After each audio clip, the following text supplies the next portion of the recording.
Olá, meus amores, boa noite, tudo bem com vocês? Eu espero que sim. Eu me chamo Sheila Cavalcante Costa, estou aqui hoje para dar continuidade ao assunto variações linguísticas e preconceito linguístico. É, Primeiramente, eu gostaria de estar agradecendo a todos vocês que estiveram comigo até hoje.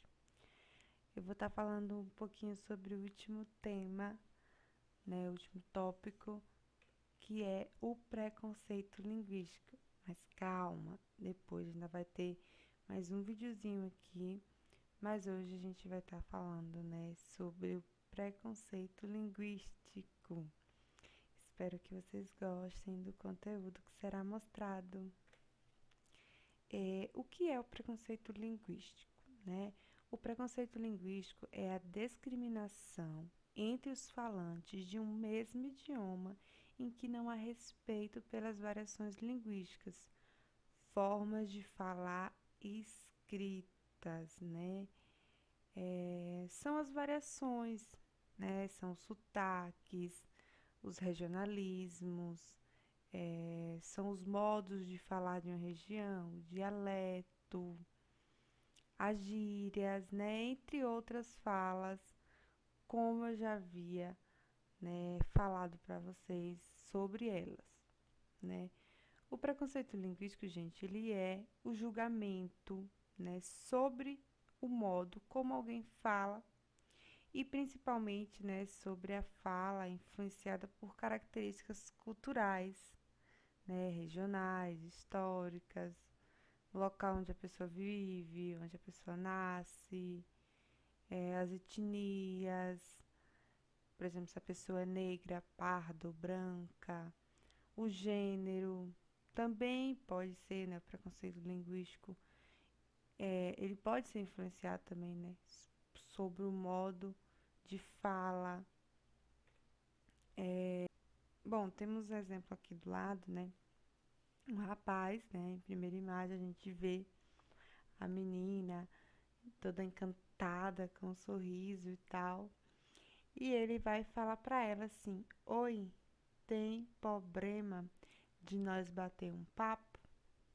Automaticamente o coraçãozinho fica partido e ela sai, né, a todo vapor correndo e ele fica com a interrogaçãozinha se perguntando o porquê dela ter abandonado, saído, né?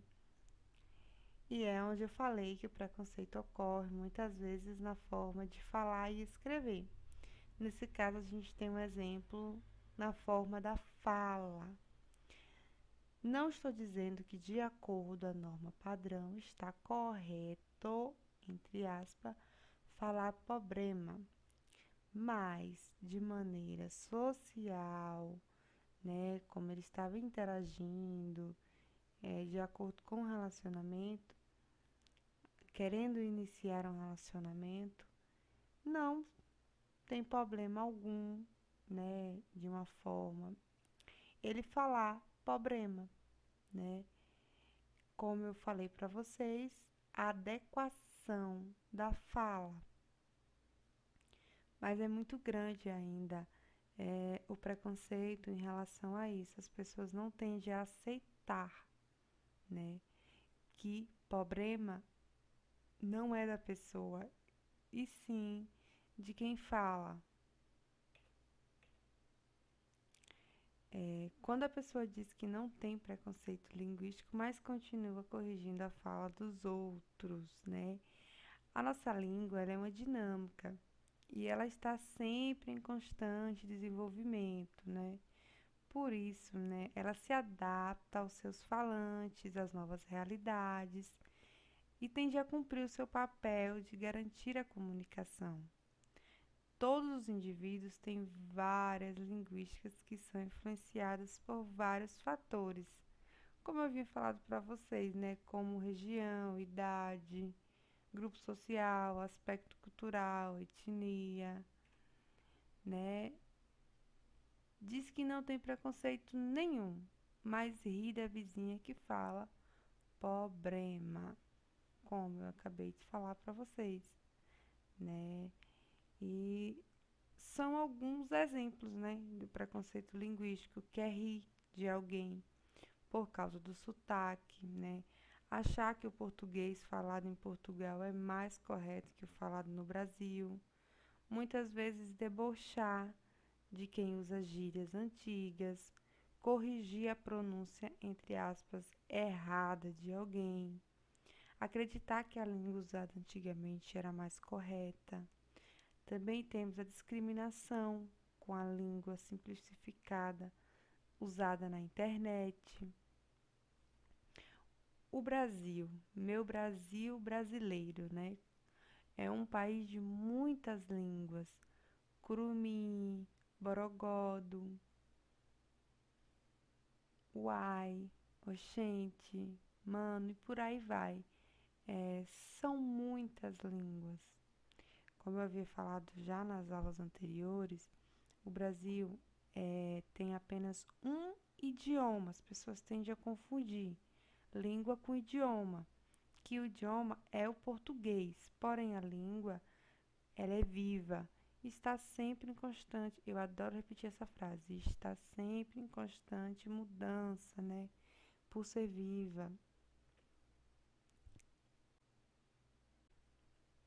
A expressão preconceito linguístico foi criada na década de 1980 pela linguista finlandesa Tove Skuttenberg Kangas, que pesquisou a discriminação da língua usada por grupos minoritários, né? Aqui temos uma imagem dela.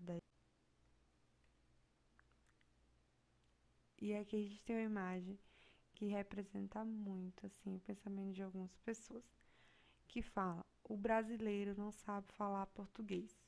Gente, chega de preconceito linguístico. Dá literalmente a vontade de dar um tapão assim. Tá, acorda.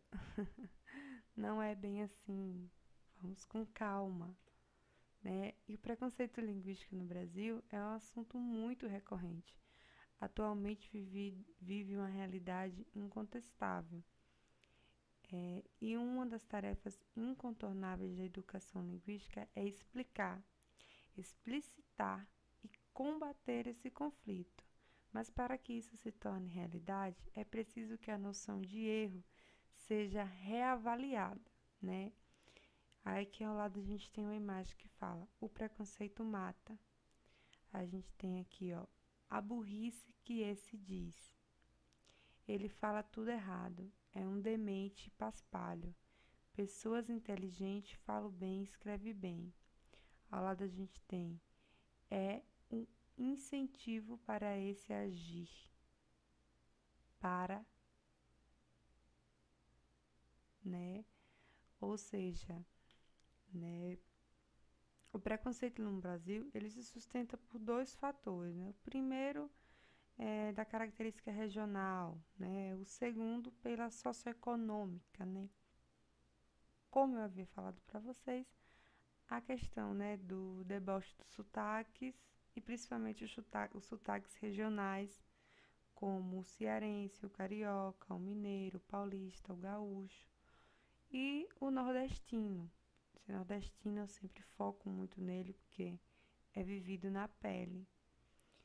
Ri de pessoas que cometem erros simples, como falar, né, a questão do problema, que eu falei, que eu citei, que eu botei duas imagens anteriores, ao invés de falar problema. Dizer que uma pessoa fala errado porque não consegue seguir, né, as regras da gramática. Julgar que é mais certo falar você ao invés de tu, né, que são diferenças regionais. Debochar dos nomes diferentes que as coisas têm em cada região. Como eu expliquei para vocês também na aula anterior sobre como alguns conhecem a raiz, né? Como mandioca, outros como macaxeira e outros como aipim, né?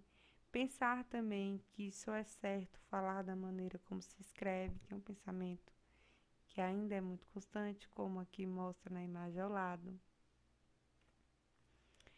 E eu tenho uma citação assim que me relata muito, que é Marcos Bagnos, que ele fala: o preconceito linguístico se baseia na crença de que só existe uma única língua portuguesa digna deste nome, e que seria a língua ensinada nas escolas, explicadas nas gramáticas e catalogadas nos dicionários.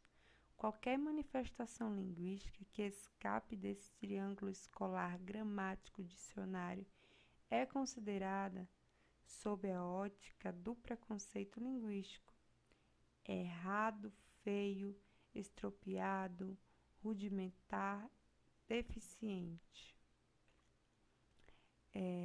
Quando falo que preconceito linguístico não existe, Segura Meu Bagno, né, que é o livro de Marcos Bagno, no Meme Isolado, que retrata, né, sobre, essa é uma das citações desse livro, que retrata sobre o preconceito linguístico, como ele ocorre, na maioria das vezes, na minoria, né, das pessoas, as pessoas de classe baixa, na maioria das vezes as pessoas de regiões um pouco mais distante